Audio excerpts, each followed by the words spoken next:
la genèse d'une terre éternelle.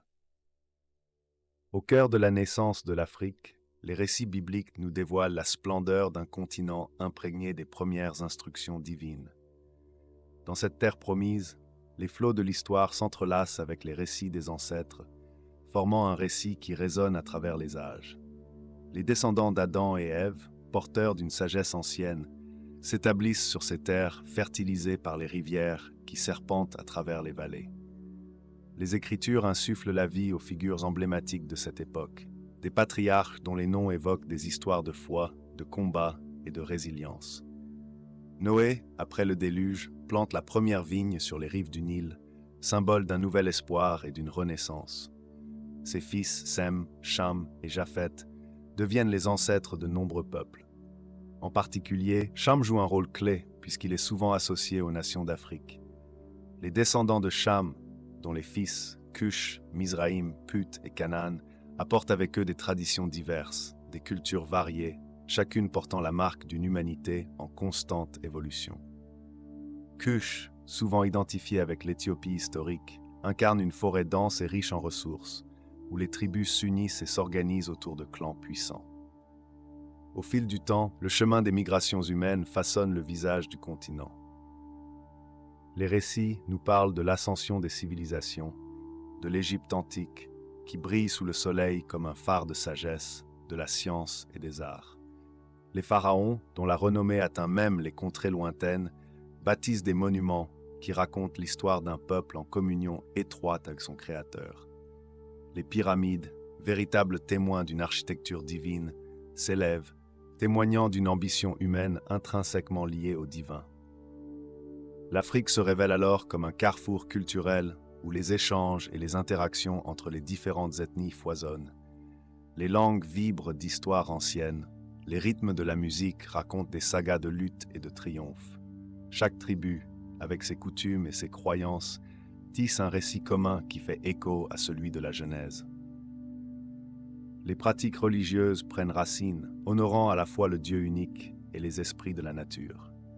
Cette dualité spirituelle révèle une profondeur d'expérience que seule l'Afrique peut offrir.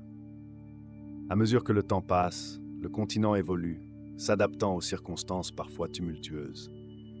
Les influences extérieures, venant d'ailleurs, ajoutent des couches de complexité à ce vaste tableau. Cependant, au fond de cette richesse, la promesse d'une terre éternelle demeure. Un lieu où les descendants de Cham et de ses frères continuent de croître, de s'épanouir et de maintenir vivantes les histoires de leurs ancêtres. Dans ce grand récit, l'Afrique ne se contente pas d'être une simple toile d'araignée. Elle est le cœur battant de l'humanité, un lieu où les fils et les filles d'Adam et Ève se rencontrent pour continuer l'œuvre de création, d'amour et de partage. Les premiers peuples et leurs liens divins. Alors que nous plongeons plus profondément dans l'héritage des fils de Noé, il est essentiel de mettre en lumière la richesse des cultures qui se sont épanouies à travers Cham et ses descendants. Ces groupes ont non seulement colonisé des terres vastes, mais ils ont également cultivé des systèmes de croyances qui mettaient en valeur leur sens du divin, leur connexion à la terre et leur compréhension du cosmos. Au fil des âges, le continent africain a vu naître des civilisations qui ont transcendé les simples récits de survie pour embrasser l'art, la science et la philosophie. Parmi ces civilisations, la prospérité de l'Égypte ancienne se distingue par sa quête incessante du savoir. Les pyramides, véritables merveilles architecturales, ne sont pas seulement des tombes majestueuses, mais aussi des symboles de l'aspiration humaine à immortaliser la sagesse. Les Égyptiens ont développé un système de croyances qui honorait la dualité entre la vie et la mort, incarnée dans leurs dieux et déesses, et recherchaient des réponses à des questions existentielles à travers des textes sacrés. En effet, le livre des morts et les hiéroglyphes recèlent des leçons sur la moralité, l'équilibre et la justice, guidant ainsi les âmes vers une existence harmonieuse. D'autres peuples, descendants de Cham, tels que les Nubians, ont également laissé leur marque. La Nubie, avec ses royaumes puissants, démontre le dynamisme du commerce transafricain. Ces royaumes furent des carrefours d'échanges culturels et économiques, cimentant des liens cruciaux entre l'Afrique et d'autres continents. L'architecture nubienne, avec ses temples et pyramides, témoigne d'une profonde spiritualité et d'une conception artistique qui continue d'inspirer des générations. Tout en explorant les ramifications de l'héritage africain, il est vital de reconnaître les contributions des sociétés subsahariennes. Les royaumes de l'Afrique de l'Ouest, par exemple, comme ceux de Ghana, Mali et Songhai, ont introduit des systèmes complexes de gouvernance et d'éducation qui ont préservé et transmis des savoirs ancestraux. La ville de Tombouctou, souvent célébrée comme le phare de la connaissance, n'était pas seulement un centre commercial, mais un lieu où les érudits se réunissaient pour explorer des domaines allant de l'astronomie à la théologie. Les manuscrits de la bibliothèque de Tombouctou, riches en informations, illustrent la fierté intellectuelle des peuples africains. Cette mosaïque de culture indique que l'héritage de Cham est un reflet de la diversité humaine, avec chaque peuple façonnant et redéfinissant son rapport au sacré. Ainsi, ce sont des traditions orales, des chants et des danses qui ont traversé les âges, rendant hommage à la nature, aux ancêtres et aux forces spirituelles qui guident les individus dans leur quête de sens et de connexion. Au travers des rituels et des célébrations, les anciennes sociétés témoignent d'une foi indéfectible dans le lien qui unit l'humain au divin. Les premiers peuples ont donc non seulement été des héritiers de la promesse divine d'un renouveau, mais aussi des bâtisseurs de civilisations florissantes, témoignant d'un parcours colossal à la fois spirituel et culturel, dont les échos résonnent encore aujourd'hui. Les récits de l'Exode et le voyage de la foi. L'Exode ne peut être compris indépendamment de son contexte géographique et historique. La terre d'Afrique, cette vaste étendue nourrie d'une riche culture et d'une histoire millénaire, a joué un rôle vital dans les récits bibliques.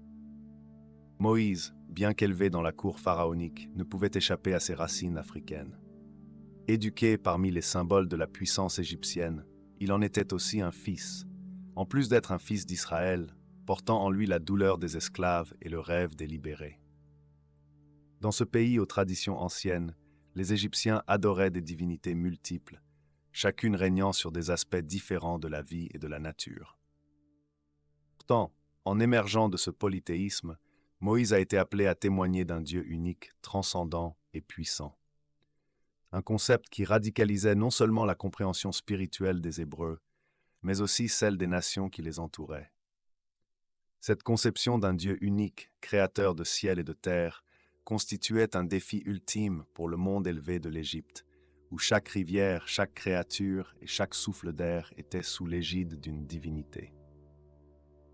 Le voyage du peuple hébreu d'Égypte vers la terre promise symbolise davantage qu'un simple déplacement géographique.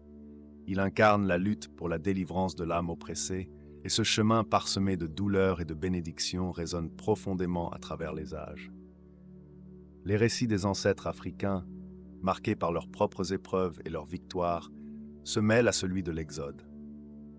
Chaque pas effectué par les Hébreux sur le sol aride du désert est le reflet de la quête universelle de liberté et d'identité, illustrant une lutte qui transcende les frontières et les époques.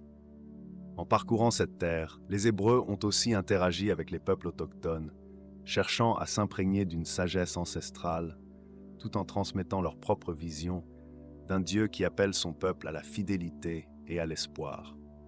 Cet échange de culture, de croyances et d'expériences humaines a jeté les bases d'un dialogue spirituel qui perdure à travers les générations, marqué par un enrichissement mutuel. La foi émerge alors comme un puissant catalyseur, une lumière guidant ceux qui sont perpétuellement en quête de sens et de but. À travers les épreuves linéaires, les doutes et même les rébellions contre leur destin, chaque récit sur ce chemin d'exode est un éclat de résilience.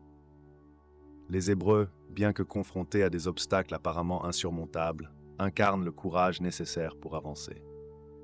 Simultanément, les traditions africaines rappellent aux générations présentes que dans la lutte pour l'émancipation, l'espoir ne se conjugue pas en termes de délai, mais en actes de détermination. Ainsi, l'Exode devient un monument éternel de la promesse de délivrance, une mélodie répétée à travers les siècles, résonnant dans le cœur de celui qui espère toujours. La révélation est l'avenir de l'Afrique. À travers les pages des Écritures, l'Afrique se distingue non seulement comme un continent riche en diversité culturelle, mais aussi comme un lieu où la foi a trouvé des racines profondes. Alors que nous explorons l'héritage spirituel de l'Afrique, une attention particulière s'impose sur la figure de l'Éthiopien dans le livre des Actes. Cet homme, rencontrant Philippe, ne représente pas seulement une rencontre individuelle, mais symbolise l'ardente quête d'une âme en recherche de vérité. Son acceptation de la parole de Dieu illustre que la lumière de l'Évangile est prête à illuminer tous les coins du monde, préparant la voie pour une transformation spirituelle qui transcende les limites géographiques. La conversion de cet Éthiopien est une métaphore puissante des potentialités que détient l'Afrique pour l'avenir de la foi chrétienne. Pour les nations d'Afrique, l'enseignement du Christ, axé sur l'amour, la justice et la fraternité, trouve un terreau fertile. Ces idéaux résonnent profondément dans une terre marquée par des luttes historiques pour la dignité et la dignité humaine. Au cœur des églises africaines, ces valeurs deviennent une source d'inspiration, encourageant les communautés à œuvrer ensemble pour la paix et la réconciliation. Chaque temple, chaque assemblée devient un havre de réparation spirituelle, où les individus sont unis dans un but commun, construire des sociétés justes et équitables. Les églises africaines se dévoilent comme des vecteurs de changement social, plaidant pour la justice et l'égalité. Par leur engagement communautaire, elles grandissent en influence et agissent comme des voix puissantes contre l'injustice. Elles ne se contentent pas de prêcher une théologie de retrait, mais incarnent une dynamique active qui fait écho aux enseignements du Christ. Dans ce contexte, les actions des églises se manifestent par des œuvres de charité, des programmes éducatifs et des initiatives de développement durable, prouvant que la foi en action est au cœur même de leur mission. Chaque région d'Afrique, avec ses propres traditions et coutumes, enrichit le message chrétien d'une manière unique. Il est fascinant d'observer comment les églises africaines intègrent la richesse de leur culture dans leur adoration et leurs pratiques spirituelles. Cette fusion crée un environnement où les croyants peuvent honorer leurs racines tout en embrassant un message qui transcende les frontières ethniques. Ainsi, la diversité devient non seulement une force, mais aussi un témoignage de la capacité de l'Évangile à unir les gens au-delà de leurs différences. De plus, la présence croissante de leaders et de théologiens africains sur la scène mondiale promet un avenir vibrant pour l'expression chrétienne en Afrique. Leur voix, ancrée dans l'expérience collective du continent, apporte des perspectives nouvelles et courageuses que la communauté mondiale a besoin d'entendre.